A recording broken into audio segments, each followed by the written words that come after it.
Bonjour à tous, bienvenue dans notre nouvelle émission. Aujourd'hui, notre débat va se porter sur les femmes qui sortent avec les gens ayant les moyens. Donc, à notre droite, les jeunes femmes qui vont débattre avec nous. Je vous laisse vous présenter. D'accord, donc enchantée. Enfin, bonjour, enchantée. Je m'appelle Exaucée. Je suis étudiante en droit et je suis également mannequin. D'accord. Donc enchantée aussi, moi je m'appelle Gracia, je suis étudiante en communication événementielle en alternance et, euh, et voilà. D'accord. Messieurs, à vous. Bonjour, enchanté. Moi, je Enchanté. m'appelle Prosper. Je suis commercial dans le milieu de l'informatique et c'est un plaisir d'être avec vous aujourd'hui pour débattre de ce sujet très intéressant. D'accord. Et donc enchanté, bonjour à tous, moi c'est Daniel. Je suis entrepreneur et puis voilà, passionné de culture, d'histoire. J'aime aussi énormément les sujets sociétaux, notamment les débats comment dire, pimentés comme celui qu'on va avoir aujourd'hui. C'est clair que ça va être pimenté, je le Exactement. sens. Donc, on va commencer par ces demoiselles. Mhm. Alors, j'aurais une question à vous poser. Pourquoi vous souhaiteriez sortir qu'avec des hommes qui ont les moyens? Alors, c'est une très bonne question. C'est pas totalement mon cas, Mhm. mais je comprends cette initiative-là parce que je pense que c'est, quoi qu'on puisse en dire, c'est très important. C'est important d'avoir les moyens, qu'on soit un homme ou une femme. Et un homme qui a des moyens, c'est, comment dirais-je, dans mon éducation, je suis congolaise, donc je suis africaine. D'accord. C'est, comment dirais-je, le rôle qu'on donne à l'homme. C'est-à-dire que nos mamans, nos tantes vont beaucoup nous dire de sortir avec quelqu'un qui a beaucoup d'argent, que ce soit pour la sécurité ou que ce soit pour le confort. Donc je dirais que c'est quand même très culturel. C'est quand même D'accord. très culturel d'être avec une personne qui a les moyens, que ce soit pour le foyer, que ce soit pour le couple, parce que bien que ça prête à débat, mais l'argent fait quand même une partie du bonheur, en fait. Même si on dit que l'argent ne fait pas le bonheur, il fait quand même partie du bonheur. Et un homme qui a les moyens, c'est quand même quelqu'un qui peut prendre soin de nous, en fait. Prendre clairement soin de nous. Donc, je pense que c'est un critère à ne pas négliger, surtout lorsqu'on avance dans l'âge. Quand on a 16 ans, sortir avec quelqu'un qui n'a pas d'argent, d'accord, il n'y a pas de souci. Mais quand on commence quand même à avancer, à vouloir s'établir soi-même et à vouloir construire quelque chose de notre vie, sortir avec une personne qui n'a pas d'argent, c'est beaucoup moins glamour. Ok. Euh, Gracia. oui. Donc moi aussi je vais aller dans son sens.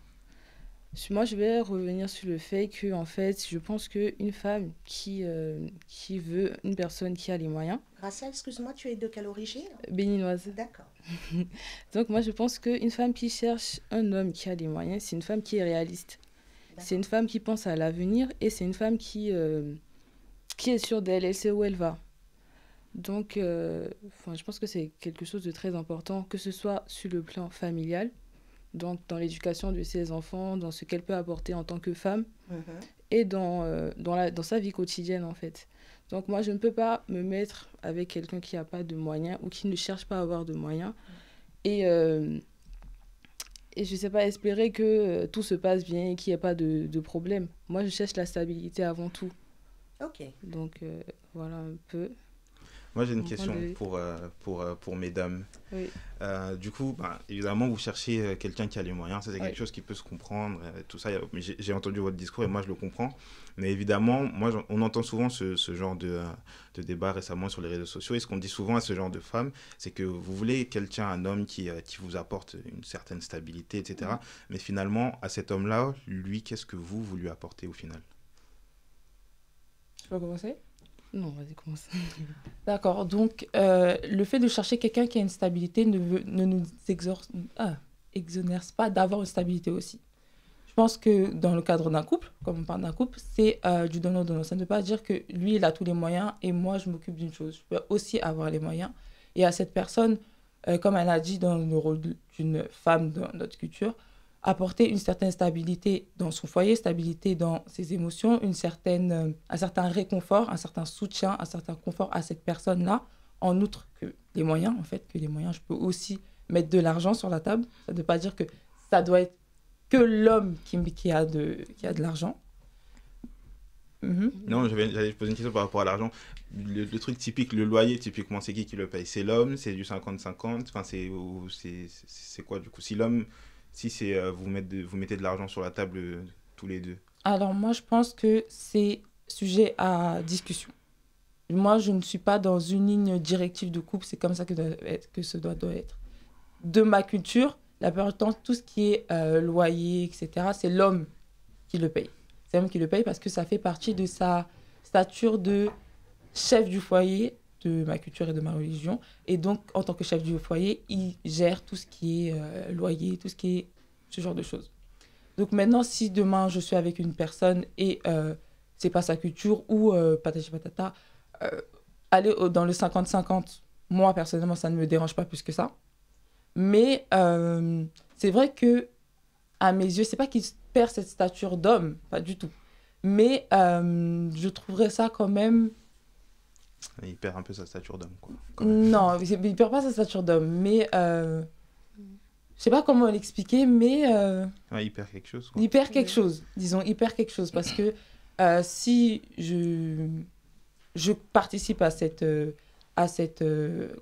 dépense-là, je pense quand même avoir mon mot à dire. Oui. Parce que j'ai placé aussi quelque chose. Après, ça ne veut pas dire que comme lui, il paye la totalité, j'aurais pas mon mot à dire parce que j'aurais mon mot à dire à tous les sens, croyez-moi. Mais disons que oui. C'est pas habituel. Disons que je ne suis pas habituée à faire du 50-50 sur le loyer. Par exemple, dans le foyer de mes parents, il est vrai que c'est mon père qui paye le loyer, mais toutes les dépenses liées au foyer, c'est la charge de ma mère. C'est-à-dire que les cours... On va expliquer, par exemple, excuse-moi, exaucer, on va expliquer aux téléspectateurs, en fait, ce que exaucer veut dire. Parce que c'est vrai que, si je peux me permettre, dans la culture africaine, à proprement dit, dans la culture africaine, c'est l'homme qui pourvoit ce qu'on appelle à la popote. Donc en Afrique, les femmes, je ne prends ni part dans le débat, hein, c'est juste pour clarifier par rapport à ceux qui nous écoutent. Et pour revenir à ce que disait Exaucé. Les hommes, c'est eux qui font la popote. Donc, ils arrivent, ils ont leur salaire. La femme peut avoir son salaire aussi, mais c'est les hommes qui payent notamment le loyer. Le gros du ménage, ce sont les hommes. Les femmes payent tout ce qui est annexe. Donc, c'était juste un éclaircissement par rapport à ce que disait Exaucé. Et peut-être c'est ce qui l'amène justement à penser comme elle pense. Je vais répondre ça rapidement, après je laisserai mon ami Prosper nous donner son avis, mais par rapport à la culture africaine, la place de l'homme c'est ça, moi je suis d'accord, mais la place de la femme aussi c'est, je veux dire c'est à la cuisine, c'est bateau, mais du coup c'est la femme qui fait aussi tout ce qui est la cuisine, etc. Donc si elles veulent un homme qui fasse ce devoir-là, est-ce qu'elles sont prêtes du coup à faire ce rôle-là quand on sait qu'aujourd'hui la plupart des femmes ont ces revendications féminisme de la place de la femme c'est pas la cuisine, je vais pas rester à faire la cuisine, etc. etc. Exact. Donc, si elles veulent un homme qui fasse ça, est-ce que vous êtes prête à faire prendre la place de la femme justement? Après moi je pense que si on contribue à 50-50 dans un foyer, ça fait que même les tâches ménagères, on les partage. Là, moi, je parle pas du 50-50. Mais du coup, tu parles de quoi? Si l'homme, il s'occupe du loyer, genre comme il vient de donner l'exemple, c'est l'homme qui prend en charge de tout ce qui est un peu... toutes les charges. Voilà, toutes les charges relatives au foyer. Finalement, la femme, qu'est-ce qu'elle fait? Ça veut dire que je fais rien. Non. Alors, en fait, moi, j'ai une explication. En fait, historiquement, avant, bien sûr, que les bureaux n'existent, les salaires n'existent et que le capitalisme arrive en Afrique, il faut savoir que quand un homme épouse une femme et l'invite à vivre dans son foyer, dans sa maison, en fait, il aime tellement sa femme qu'il ne veut pas que sa femme sorte pour aller, on va dire, s'ouvrir sous le chaud soleil de 40 degrés à travailler. Donc, historiquement, le travail, c'était principalement les champs, ou autre travail qu'on pouvait faire justement au niveau agricole ou autre. Et donc, excusez-moi. Et donc, en fait, le simple fait là de donner autant d'amour à sa femme et lui dire je ne veux pas que tu souffres, reste à la maison, moi je ferai tout ce qu'il y a à faire dehors et je ramènerai à manger à la maison. Et donc, ça, c'est son 50 à lui. Le 50 de la femme, c'était quoi? C'était bon, étant donné que mon homme m'a mis sur un piédestal, je vais m'occuper de la maison, faire de telle sorte que la maison soit propre quand il arrive. Quand il arrive, je vais peut-être lui masser les pieds parce qu'il a marché pendant 10 km. Voilà, je vais lui préparer un joli repas, on va manger, etc., etc. Donc, c'est sa façon à elle de donner ses 50 à elle et d'éduquer aussi les enfants. C'est exactement donc, ça. Voilà. Et donc, en fait, c'est après, quand on dit 50-50, ça dépend de ce qu'on partage. Certains vont s'occuper à 100% de la partie financière et la femme s'occupe à 100% de tout le reste. Et moi, personnellement, je considère que ce tout le reste-là est plus dur et ça n'a pas de valeur, contrairement à l'argent. Sauf qu'aujourd'hui, bien sûr, le féminisme arrive à brouiller tout ça, ce qui fait que ça ramène le débat à l'argent. Oui, 50-50, tu donnes 500 € de loyer, je donne 500 pour les 1000, tu fais la salle de bain, je fais la chambre, etc. etc. Et aujourd'hui, ça désacralise tout, tout ce qu'on avait à partager à l'époque de nos parents avant que ce capitalisme-là n'arrive et réduise le débat en fait à la partie financière. Voilà. Après maintenant, on parle beaucoup des femmes mais pas assez des hommes. Il faut savoir que les hommes aussi, ils ont besoin de se sentir utiles dans un foyer. Donc, parfois, on peut se retrouver à sortir avec des femmes qui gagnent beaucoup plus que nous. Je ne sais pas si ça t'est déjà arrivé. Bon, on va peut-être pas rentrer dans la vie privée, mais ça peut peut-être être le cas. Et dans ce cas-là, comment est-ce que toi, en tant qu'homme, tu exprimes ta masculinité et ton rôle d'homme dans un couple où c'est la femme, en fait, elle n'a pas besoin d'être, entretenue parce que elle gagne plus que toi et elle vient peut-être d'une famille riche et qu'elle a tout ce qu'elle veut d'elle-même et que ce qu'elle demande, c'est juste de l'amour, de l'affection, de la masculinité, de la des conseils, indépendante, quoi. De l'écoute, pardon, c'est ça. C'est un peu ça. Et donc du coup là, comment nous en tant qu'hommes, on arrive à être utile étant donné qu'on donne la priorité à l'utilité seulement sur la partie financière et on oublie le reste. Oui, mais justement, Prosper, justement là, tu as mis un point sur quelque chose de sacré, d'important, puisque le débat est les femmes qui sortent avec les hommes qui ont les moyens, qui ont de l'argent. Oui. Là, tu donnes l'exemple d'un homme qui sort avec une femme qui a plus les moyens que lui. Alors, ça ne veut pas dire que l'homme n'a pas les moyens, il les a. Mais il en a moins que sa femme. Non, mais oui, mais il n'a pas les moyens, non?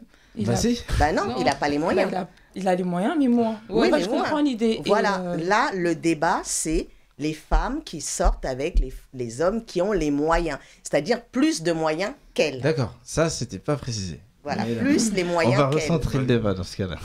Moi, en fait, son point de vue, je le comprends. Son point de vue, je le comprends et je trouve très sociétal. Par exemple, il a parlé du féminisme, qui est normalement... Qu'est-ce que tu en penses, toi, du féminisme? Moi, personnellement, je pense que les extrémistes ont un peu brouillé qu'est-ce que le féminisme.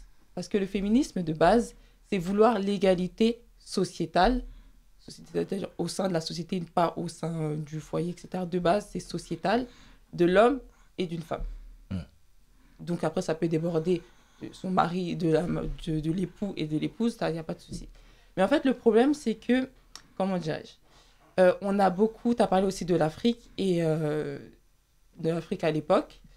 Et je trouve que c'est très bien, mais disons-le clairement, les temps ont changé. Et les objectifs des personnes, hommes comme femmes, ont changé aussi. Et le problème, en fait, comme tu as dit, les hommes qui sortent avec les femmes qui ont plus de moyens qu'eux, comment est-ce qu'ils font pour affirmer leur statut d'homme?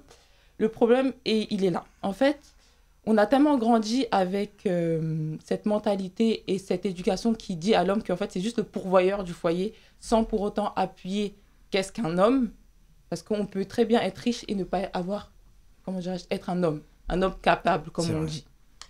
Et le problème, c'est que, sincèrement, si tu as besoin d'avoir de l'argent pour prouver que tu es un homme, tu n'es pas un homme. Justement, en fait, aujourd'hui, En fait, ce que tu dis là, c'est très bien parce que c'est ce qui gangrène un peu la masculinité aujourd'hui. C'est pour ça que tu retrouves beaucoup d'hommes qui fuient l'engagement parce qu'ils ne se sentent pas prêts financièrement pour épouser une femme. Après, moi, j'ai beaucoup rencontré d'hommes qui ne se sentent pas prêts émotionnellement, etc., pour être avec une femme. Oui, certes. Mais beaucoup te disent, quand tu leur demandes quand par exemple on se dit oui, bon, c'est quand même l'heure d'épouser une femme, ils te disent tous oui, j'attends d'avoir une situation. Oui, j'attends d'être stable. Oui, j'attends d'avoir un peu d'argent pour pouvoir gérer le foyer. Et donc beaucoup. Est-ce que ce n'est pas une excuse? Je pense pas, parce qu'ils ont déjà du mal à gérer leur propre compte bancaire pour eux-mêmes. Et donc les responsabilités d'un chef de famille, d'un homme, d'un père, c'est arriver déjà à se gérer soi-même et à gérer un foyer et une famille, des enfants, une femme. Et donc ils se sentent pas forcément prêts. Donc je pense pas que moi c'est une excuse, c'est un prétexte, mais c'est parce que c'est affilié au fait que ce qui fait de nous un homme, c'est cette faculté d'être pourvoyeur financièrement. Et donc tant qu'on n'arrive pas encore à ce niveau-là, on ne peut pas se permettre d'épouser quelqu'un. Moi, je trouve qu'il y a une différence entre les hommes noirs en France, les hommes noirs au pays et les noirs américains. Par exemple, les noirs américains ressemblent beaucoup aux Africains, aux hommes noirs en Afrique. Je ne sais pas si vous êtes d'accord avec moi, on va développer là-dessus. Oui. Mais en France, par exemple, moi j'ai souvent entendu dire, pas pour mon cas personnel, mais dans les échanges que j'ai pu avoir avec, vous me dites ce que vous en pensez, bien entendu, avec de part et d'autre de beaucoup de personnes, que ce soit hommes ou femmes, j'ai beaucoup entendu dire, mais vous avez demandé l'égalité, donc c'est 50-50, pourquoi tu veux que je participe à hauteur de ? Alors que la question ne se pose même pas, par exemple, en Afrique. En Afrique. La question ne se pose même pas, il n'y a même pas de débat. Oui. Pour avoir été aux États-Unis et voir un peu, et connaître un peu la mentalité anglo-saxonne, surtout américaine, le débat ne se pose même pas non plus. Moi, je n'ai vu ce genre de débat qu'en Europe. Comment vous expliquez ça ? Je vais te laisser la parole, Prosper. Eh bien, ensuite, les filles, vous me donnerez votre avis. Je pense qu'il y a une différence entre les hommes noirs qui sont nés en France ou qui sont arrivés très très jeunes et les hommes noirs qui sont nés et ont grandi en Afrique. D'accord. Moi, je suis né, j'ai grandi en Afrique. Je suis venu ici, j'avais 19 ans. D'accord. Et donc, je m'identifie plus aux hommes de chez moi qu'aux hommes d'ici. Okay. Je trouve qu'il y a une déperdition énorme de la masculinité en Europe et que les hommes ici ne prennent pas forcément la responsabilité. Et j'ai vu la différence en sortant avec des femmes d'autres communautés. J'ai fait une énorme comparaison et ce que je pensais que c'était normal, pour d'autres communautés, c'est complètement absurde. Et moi, en fait, quand je pourvois, c'est une façon d'exprimer mon amour. Parce qu'en fait, chaque personne a un langage amoureux qui est différent. Tout à fait. Donc du coup, on l'exprime différemment. Et moi, je suis profondément romantique. Et quand j'offre quelque chose, j'attends pas forcément quelque chose en retour. C'est parce que j'exprime mon amour. Voilà. Et pour les femmes féministes qui sont ici, qui sont nées ici ou qui ont grandi ici, en fait, elles pensent que elles se sentent redevables de quelque chose et que derrière, quand on se quittera, je vais reprendre tout ce que je lui ai offert, etc., etc. Et moi, ça me choque de voir ça. Après, ça existe. Non, ça existe. Sincèrement, ça existe. Oui. Et la plupart du temps, même après les ruptures, lorsque l'homme va se plaindre, beaucoup disent « Oui, mais j'ai tellement dépensé pour elle, j'ai tellement nanana. » Et donc, ce que tu dis, c'est vrai.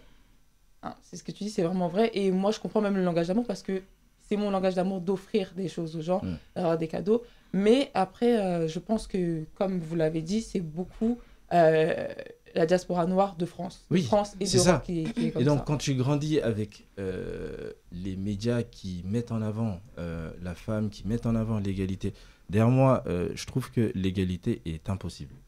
Parce que on ne l'est pas de base. Et on ne pourra pas l'être. Mais l'équité, oui. Et l'équité, c'est ce qui crée une certaine complémentarité du couple et qui laisse la place à l'autre de s'exprimer.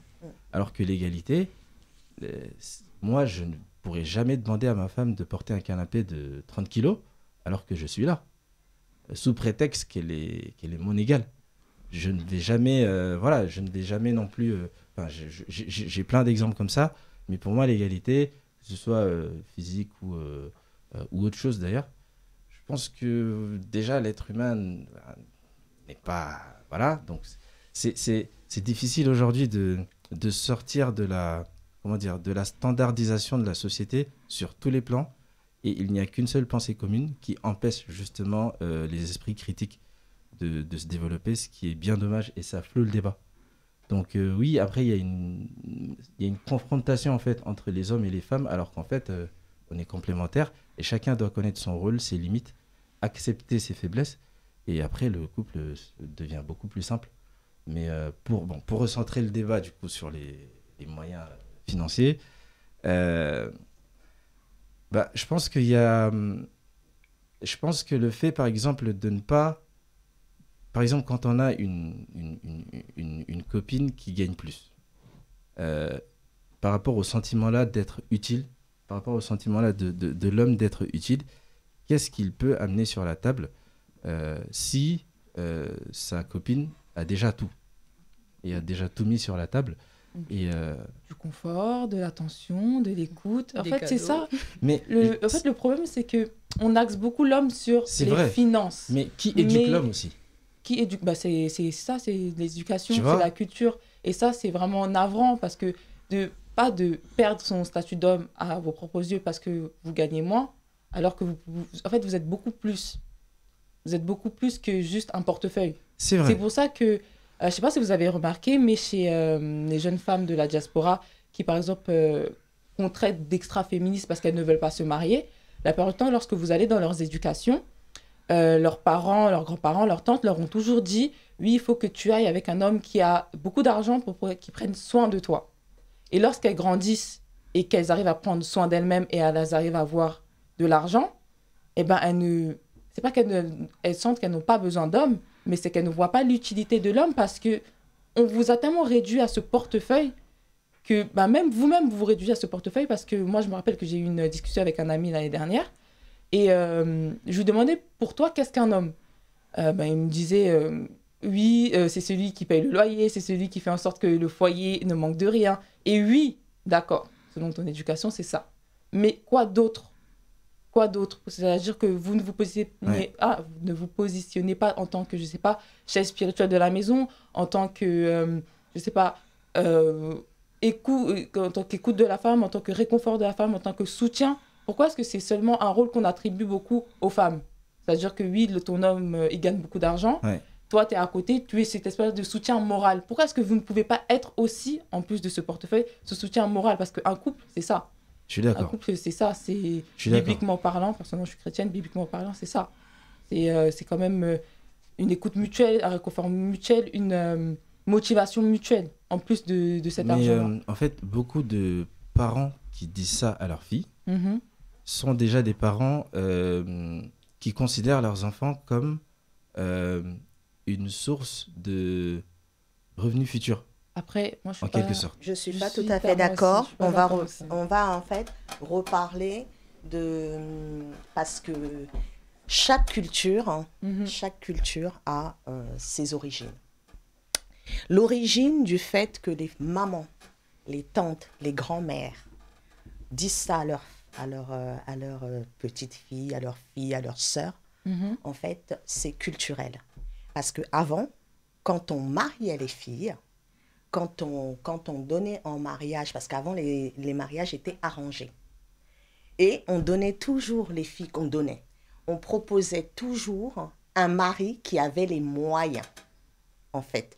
On ne pouvait pas proposer une femme au mariage à un homme qui était pauvre. Ça, c'est la culture africaine. C'est la même culture chez les musulmans. C'est-à-dire que quand on marie quelqu'un, c'est parce qu'on sait qu'on l'a confié à quelqu'un qui pourra s'en occuper, qui pourra pourvoir à tous ses besoins et la femme sera à l'aise. Comme tu disais tout à l'heure, Prosper, effectivement, avant, c'était en Afrique, en tout cas, en Afrique centrale, hein, chez nous, ou même en Afrique de l'Ouest, c'était, on ne pouvait pas proposer en mariage sa fille à quelqu'un de pauvre. En Inde, c'est pareil. Ça, c'est quelque chose qui est culturel. Donc, c'est pour ça que je tenais à intervenir là-dessus, parce que, effectivement, quand les mamans, les grands-mères, les tantes, elles disent ça, c'est pas forcément pour comme on pourrait le croire, vendre leur fille ou dire à leur fille non, ne sortez qu'avec des hommes riches. Non, c'est parce qu'elles veulent que leur fille, que leur sœur, que leur petite fille soit en fait en sécurité. Justement. Peut-être pas financière, mais qu'elle soit à l'aise pour que plus tard, elle puisse aussi évoluer. Parce qu'on peut aussi évoluer ensemble. Parce que quand on prend généralement une femme en mariage, ce n'est pas simplement pour rester là, pour que les femmes restent à la maison ou quoi que ce soit. Je suis d'accord. De la même façon, en fait, que ce qui est important pour l'homme, c'est qu'il se sente utile. C'est de cette même façon que pour la femme, ce qui est important pour elle, c'est d'être dans un environnement de sécurité et de stabilité. Donc du coup, quand moi je comprends quand les femmes disent qu'on a besoin d'un homme qui a les moyens, et c'est pas parce qu'on est matérialiste qu'on le dit, mais c'est parce qu'on veut notre égal, ou on veut être dans un environnement de sécurité pour offrir à mes enfants les meilleures écoles, les meilleurs soins, etc. etc. Ça, je comprends. Mais il y a des familles qui, historiquement, les familles africaines, la fille, dès le bas âge, c'est comme s'il était en stage dans sa propre famille sur le simple fait d'apprendre à tenir un foyer. Ménage, cuisine, elle se réveille tôt. Les femmes ne doivent pas dormir jusqu'à une certaine heure, etc. Ainsi de suite, ainsi de suite. Donc, en fait, elle apprend à tenir un foyer pendant toute sa vie. Pendant que l'homme, lui, il sort. Le petit garçon, il sort jouer au foot. Il sort... il peut sortir jusqu'à minuit, voire plus, alors que la fille, non. Et en fait, à aucun moment, nous, les hommes, on nous a appris quand on était petits, justement à être. Pas à avoir, mais à être. Exactement. Contrairement aux femmes. Ce qui fait que, c'est pour ça que je parlais d'éducation et que ça vient des parents. Donc nous, quand on a grandi comme ça, avec une éducation pareille, et finalement on grandit, moi quand je suis venu ici, la solitude m'a beaucoup aidé, j'ai commencé à me demander, mais qui est-ce que je suis ? Ou qu'est-ce que je veux devenir ? Au-delà du fait de ce que j'ai. Et du coup, on développe cette partie-là. C'est très important. Pour pouvoir devenir un homme. Tout à fait. Parce qu'il y a un passage. C'est pas parce qu'il y a la barbe que c'est bon. Et ça, il y a des parents qui l'apprennent à leurs enfants. Hein. C'est pour ça que je revenais. Parents, hein. Et donc, quand la famille dit à la femme, tu dois épouser un homme riche, entre guillemets, pour la sécurité, etc., c'est aussi pour elle, parce que combien de femmes se retrouvent dans leur foyer à demander de l'argent à leur mari pour envoyer à leur maman ou à leur papa. Ce qui fait que c'est plus pour leurs intérêts à eux, alors qu'il y a des parents africains qui disent à leur fille, travaille bien à l'école. Il faut que tu puisses ne dépendre que de toi. Ça a été mon cas. Voilà, parce que... Voilà. Mais ça n'a pas empêché mon père de me dire, parce qu'il me dit, moi mon père m'a toujours dit quelque chose qui m'a... Au début, je ne comprenais pas. Il me disait, être jolie, ça sert à rien. Avoir une tête bien faite, c'est ça qui fait réussir. Donc, va à l'école et travaille et deviens. C'est ça. Et va c'est de à ça l'école, dont je parle. travaille et deviens. Donc... Mais par contre, ça ne l'a pas empêché de regarder quand je me suis mariée, avec qui je vais me marier. Oui, ça c'est normal. Et ça, c'est normal. qu'est-ce que l'homme peut m'apporter par rapport à moi qui ai fait des études, qui ai fait un petit bout de chemin et qui est indépendante. Mais je veux dire... L'un n'empêche pas l'autre. On ne t'a pas forcément rabâché pendant toute ta vie qu'il fallait que tu épouses un homme riche. Pas forcément, voilà. effectivement. Alors que pour d'autres familles, ça a été le cas. Au lieu de leur dire, va à l'école, on leur dit plus, fais-toi belle, les hommes n'aiment pas ça, faut que tu prépares bien, faut que ceci, faut que cela. C'est vrai. J'aimerais bien entendre Daniel là-dessus, je ne l'ai pas beaucoup entendu. Non, mais ouais, j'écoute. Vous savez que moi, comme je dis toujours, j'aime bien être acteur, mais surtout spectateur. Moi, j'aime beaucoup écouter les actions des gens. Moi, je suis fondamentalement d'accord avec tout ce qui vient d'être dit. Après, c'est vrai qu'il y a des sujets qui sont un peu plus profonds que d'autres. Moi, en ce qui me concerne, surtout à propos de ce qu'il disait, je pense que, en fait, l'homme et la femme, déjà, comme ça a été dit tout à l'heure, on ne peut pas les mettre sur un même piédestal. Et je pense que le rôle de la femme, en fait, on a parlé du rôle de l'homme, comment devenir un homme, etc. Je pense que, bon, après ça, c'est totalement personnel ce que je veux dire, mais je pense qu'une femme a beaucoup plus à donner à un homme pour devenir un homme que le cas inverse. Et donc, je pense que l'homme, quand il rencontre une femme, la femme, elle a toutes ces années de formation, entre guillemets, parce que je pense qu'un homme, quand il est marié, il atteint son plein potentiel parce que c'est la femme qui le fait atteindre. Tout à fait. Et c'est pour ça que je pense que par rapport à l'éducation, etc., bien sûr qu'on apprend à être un homme. Moi, c'est ce que j'ai fait depuis très petit. Ma mère, elle m'a très vite appris tout ça. Mais je sais pertinemment qu'il y a certaines choses que je pourrais atteindre mon apogée quand je serai avec ma femme, et c'est ma femme qui ira chercher les petits détails. D'accord. Et donc les deux se complètent, mais voilà. Mais après, pour en revenir au débat, moi je suis totalement d'accord sur le fait qu'avant tout, l'homme, c'est la sécurité du foyer. Bon, la sécurité financière, mais pas que, c'est la sécurité du foyer. C'est le chef de famille, donc il faut qu'il s'imprègne de son devoir, qu'il sache comment il doit gérer, comment il doit diriger la famille.